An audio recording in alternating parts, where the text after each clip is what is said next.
Diwali is that time of the year when you sit back and reflect on the year gone by, how we see the present, and what does the future hold for us. The last 1 year has been turbulent. We began to get out of the COVID crisis and we had the Russia-Ukraine conflict on our steps. It changed the dynamics of global geopolitics and brought that into the center stage in financial markets. The world went into a topsy-turvy and many countries, particularly in Europe and the UK, actually had a very difficult time in the post-Russia-Ukraine conflict. We saw the world taking sides all the way. The Western world, particularly the US, Europe, and the UK, built an anti-Russia camp. On the other hand, China took a more open position to be with Russia. India, on its side, took a much more nuanced position and said that we will do what is right for our interests without taking sides.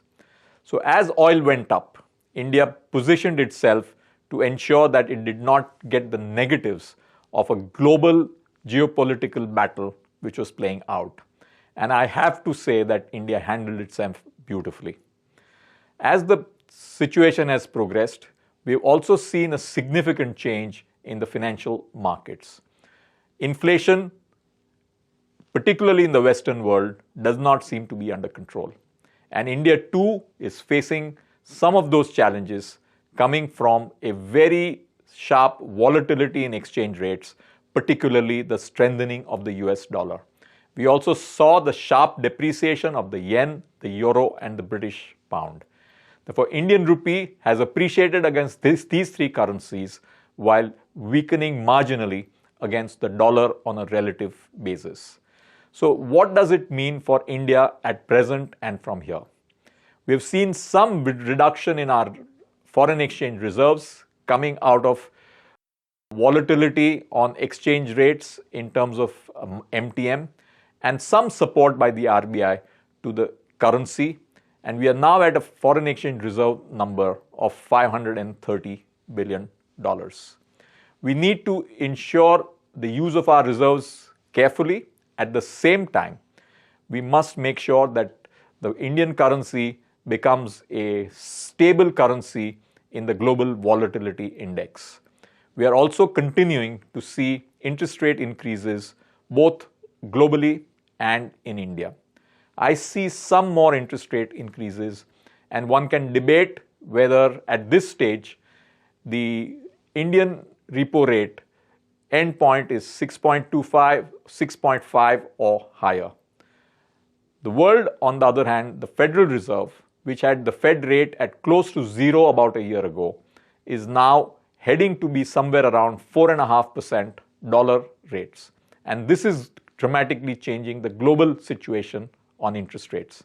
Therefore, as interest rates go up, it will put some pressure on risk assets, including equity assets. On the other hand, I think with the turbulence in China and many other parts of the world, I do believe that India should get more percentage share of global flows, but of a smaller pot than the past.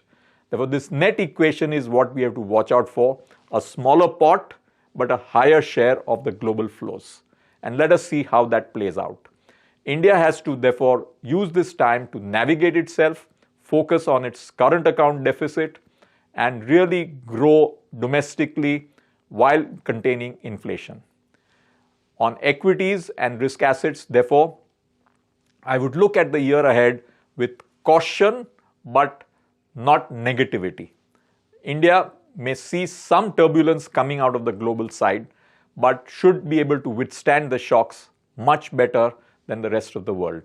I will therefore, at this stage, recommend a portfolio allocation strategy for many Indian savers and investors, which starts putting some of its surpluses into interest-bearing instruments in addition to risk assets, whether it's equities or other risk assets, including gold and real estate. Therefore, make your portfolio more diversified and have a reasonable portion of money into interest-earning instruments in addition to equities etc. I also believe that in the long run, India should use this opportunity to shine out and stand out in the Committee of Nations and move India in the next 5 years to the top 3 GDP countries after the US and China. Exciting times ahead for India, but be braced for volatility. Tighten your seatbelts. At the same time, we must continue flying.